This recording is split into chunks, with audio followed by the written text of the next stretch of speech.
Chemical ఏ class spray చేస్తామో అదే పద్ధతిలో చేయాలి. కాకపోతే కొంతమంది రైతులు ఏంటంటే మనం లీటర్కు 2 ml వేసుకుంటాం, 200 లీటర్లకు 400 ml వేయాలి, మందు వేయాలి. అది మీకు చెప్తారు, మా పిల్లలంతా ఉన్నారు కదా చెప్తారు.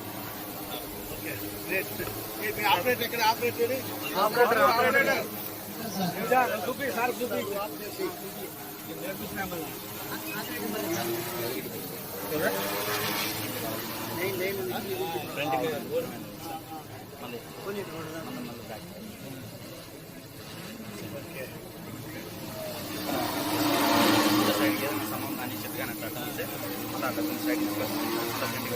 లేదంటే ఒకవేళ ఇటు తిరిగింది అనుకో సార్, అది మనం పిచ్ ఫార్వర్డ్ ఇచ్చినామంటే అది అది వెళ్ళిపోతుంది సార్.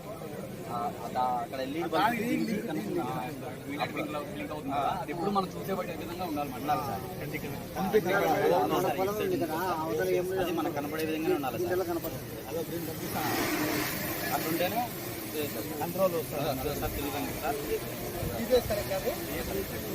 రైట్ ఉండాలంటే రైట్ ఉండేనా సార్, లేదంటే పిచ్ ఫార్వర్డ్ ఇచ్చినా ఎట్లా ఇచ్చినా కూడా పోతుంది సార్.